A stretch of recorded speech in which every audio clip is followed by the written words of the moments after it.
फिर मुझे अपना फर्स्ट किस याद आता है। वो भी कुछ अलग ही था। हम दोनों के बीच ऐसा कुछ हो जाएगा ये ना मैंने सोचा था और ना शायद छाया ने भी सोचा होगा। उस सब की शुरुआत भी बड़ी अजीब ढंग से हुई। सुनने लायक किस्सा है, ध्यान से सुने। दरअसल छाया को ना गोलगप्पे खाना बहुत पसंद थे। हम चौरंगी रोड से आगे कोलकाता की सबसे मशहूर न्यू मार्केट में अक्सर गोलगप्पे खाने जाते थे।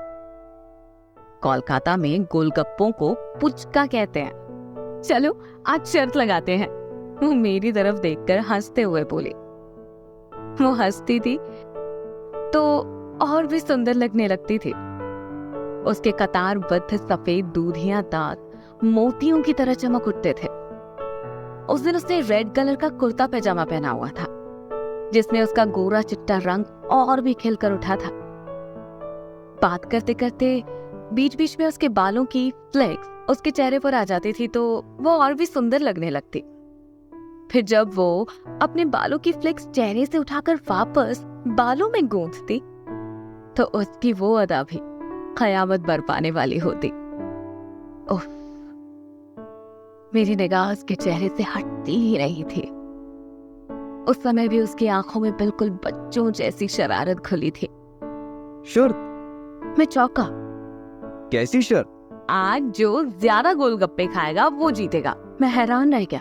क्या तुम पागल हो गई हो? भला ये भी कोई शर्त हुई? नहीं, बिल्कुल नहीं। क्यों, डर गए? वो हंसी। नहीं, डरने जैसी कोई बात नहीं। तो लगाओ शर्त, साबित करो कि तुम खाने पीने के मामले में मेरे भी गुरु हो। लेकिन ये लेकिन डरे हुए लोग इस्तेमाल करते हैं प्रेम। कॉन्फिडेंट लोगों की डिक्शनरी में लेकिन शब्द नहीं होता। ये बात है? बिल्कुल यही बात है। तो फिर डन। डन। मैंने बेहद उत्साह में छाया की वो शर्त कबूल कर ली थी। आखिर जब प्रेमिका चैलेंज दे रही हो तो ये आत्मसम्मान की बात आ जाती है। फिर हम दोनों ने पानी पूरी शुरू की। माय गॉड, जल्दी ही मैं समझ गया कि छाया मेरा बैंड बजाने वाली है। वो पानी पूरी इस तरह खा रही थी जैसे कोई पॉपकॉर्न खाता है। मैं 30 पानी पूरी खाकर ही थक गया, जबकि छाया की तो जैसे अभी शुरुआत थी। बस बस। क्यों? इतनी जल्दी थक गए? वो हंसी। मैं और नहीं खा पाऊंगा। छाया और जोर से हंसी, मेरा मजाक उड़ाने वाले अंदाज में हंसी। उस दिन मैं छाया से वो शर्त हार गया। ज्यादातर लड़के अपनी प्रेमिका से जानबूझकर शर्त हारते हैं ताकि शर्त हारकर वो उसका दिल जीत सके, लेकिन मेरे साथ ऐसा नहीं था। मैंने छाया से पानी पूरी की वो शर्त जीतने की हर चंद कोशिश की थी, लेकिन मैं जीत ही नहीं पाया। उस दिन छाया हंस हंस कर बेहाल हो गई। उसने मेरा खूब मजाक उड़ाया और उसे हंसते हुए देखकर मुझे अच्छा लगा। उसके चेहरे पर मासूमियत थी, आंखों में गजब का सम्मोहन था। उसे यूं हंसते देखकर अपनी हार का दुख जैसे मैं भूल गया। उसकी हंसी बेहद पवित्र थी। वो हंसती थी तो ऐसा लगता था जैसे मंदिर में एक साथ असंख्य घंटियां बज उठी हो। आप सोच रहे होंगे उस घटना में फर्स्ट किस कहां से जुड़ गया?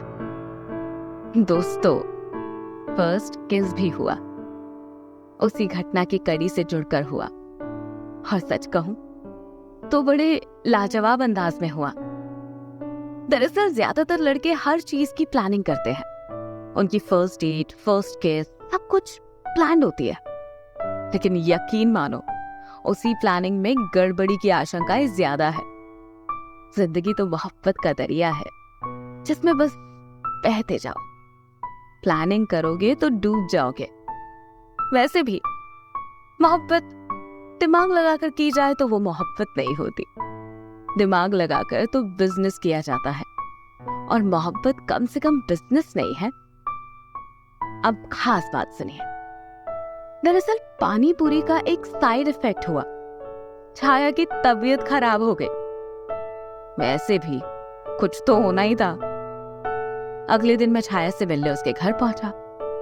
छाया के माता पिता बड़ी धार्मिक प्रवृत्ति वाले शांत लोग थे। छाया के पिता अब रिटायर हो चुके थे। वो पहले कोलकाता यूनिवर्सिटी में लिटरेचर पढ़ाते थे। इसके अलावा उनकी पैरानॉर्मल वर्ल्ड में भी बहुत दिलचस्पी थी। आत्माओं के ऊपर उन्होंने अच्छी खासी रिसर्च की थी और उसी विषय पर उनकी एक बुक भी पब्लिश हुई थी। वो दोनों मुझसे बहुत प्रेम पूर्वक मिले। मैं उन्हें अपने माता पिता जैसा सम्मान देता था। उनसे मिलना, उनसे झुककर आशीर्वाद लेना मुझे बहुत अच्छा लगता था। दरअसल मेरे माता पिता का काफी साल पहले देहांत हो गया था, लेकिन उन दोनों से मिलता तो जैसे मेरा ये एहसास मिट जाता कि मेरे माता पिता नहीं हैं। उनसे आशीर्वाद लेकर मैं सीधा छाया के रूम में पहुंचा। छाया बेड पर बैठी आनंद लोक, जो एक प्रसिद्ध बंगाली पत्रिका है, वो पढ़ रही थी। उसने साधारण घरेलू कपड़े पहने हुए थे। छाया की हालत बहुत बुरी थी। वो बसंत ऋतु का पेड़ थी, लेकिन उस समय पतझड़ के पत्तों की तरह बिखरी बिखरी और बेरंग नजर आ रही थी। लेकिन खुश वो उस हाल में भी थी। सुंदर वो तब भी लग रही थी। छाया के बेड के पीछे एक बड़ी विंडो खुली थी, जिसमें से आसमान पर बिखरा शाम का धुंधलका जैसे अंदर बेडरूम में झांकता प्रतीत हो रहा था। मैंने छाया से मिलते ही उसका मजाक उड़ाया। तो ये है तुम्हारी जीत का रिजल्ट? अब बिस्तर पर लेटकर सेलिब्रेट कर रही हो? वो फिर हंस पड़ी। कमाल है। मैंने बड़ी हैरानी से छाया की तरफ देखा। ऐसी हालत में भी कोई कैसे हंस सकता है? तुम जरूर पागल हो। छाया पूरे कॉन्फिडेंस के साथ बोली, अगर हंसना पागलपन की निशानी है माय डियर प्रेम, ये बात कहकर वो फिर हंस पड़ी।